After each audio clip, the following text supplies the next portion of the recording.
Yet again, you probably started the summer with some reading goals for maybe the kids, sure, but also yourself too. Instead of making daily reading minutes a chore to be checked off, you might like this first creative idea we have to share. It creates a feeling around reading that draws kids back to the books every single time. We love the concept of the Couch Potato Book Club.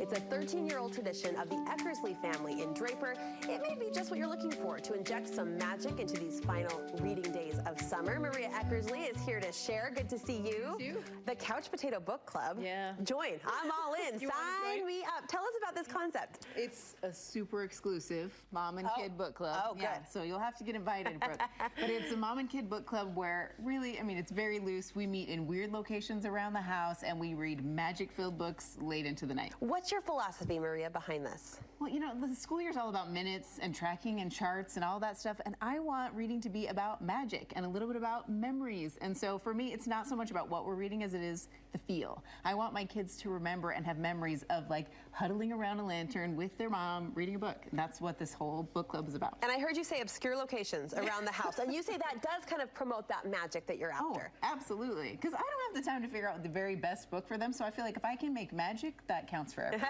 So where are we reading then around the house? Give us some ideas. Well, we have some rules in this book club. And one of the rules is that we cannot read in the same location twice per book. So the kids have to come up with different places to read. So we've read in all kinds of spots, like under the kitchen table and in the laundry room and in the hammocks in the basement. We've read all over the place. Anywhere you can cram a few bodies, we try. Did you say hammocks in the basement? Oh, yeah. Have you not seen my hammock room? This is the fun house. You have a hammock room? I have a hammock room. Okay, we're going to have to do a different conversation dedicated to just that topic. But look at these photos. I think they convey the magic you were talking about and also kind of the surprise, the giggly element as you're moving around the house location to location. So first rule, you cannot read in the same location night to night within the same pages of the same book. What are some other rules of this club? A big one for me is to create feel. So we've kind of given you a sampling over here to give you a feel for what it's like. So a lot of times we have party lights. So I have these lights that are battery powered that I will put wherever. A lot of times the kids will grab them and stick them. So like the laundry room, that was Will's idea. So he decked out the laundry room. I don't have a single happy memory in the laundry room until that day. And then I'm like, you know what? This is a magical place. So for example, we have this star maker. Have you seen this before? No. Okay, this is just from Amazon. It's $20. Okay. And it makes any room like a galaxy. Look at that. It's just this like cool little projector. So we'll grab things like that. Hit it again. I don't know if we quite, I hope it's on the dark through the camera, but very cool. But in a dark room, like a laundry room, it makes it a galaxy. And it's like, great. So the rule is there is no overhead lighting in our book club. There's a dress code, I understand. Yes. So we are night owls by nature. And so my kids tend to stay up super late in the summer to play night games. So if they can get in pajamas and with their teeth brushed by 10 o'clock, we'll read 2 chapters. And if it's after 10, I only read 1 because I'm getting tired. Because you're going to lay down the law after 10. Exactly. So there are a few rules. We're all in PJs. And it's super low-key. I mean, I'm not trying to Instagram this. I'm not trying to make it fancy. This is just for memories. It's hometown magic. It's home-based magic, which we love. I love it. So as far as the name, I'm curious where the Couch Potato Book Club name came from. Yeah, so we have another rule in our house that if you are on the couch with a book, you have job immunity because we have a lot of jobs in our house. There's 8 people in our house.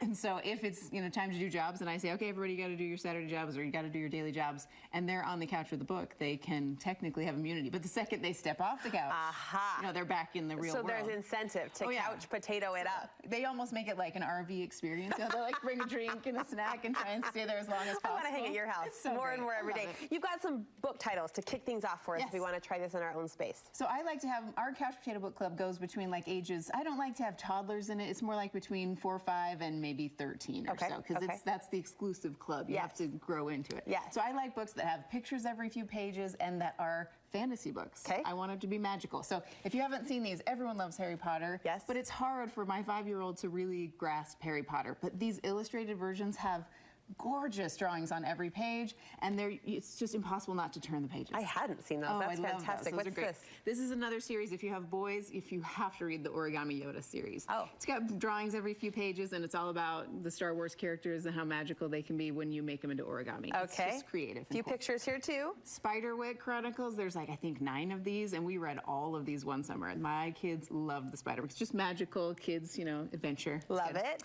This is a local author, Brandon Mull. You've probably heard heard of him before. Anyway, so my kids love the Janitor series. We read all these one summer.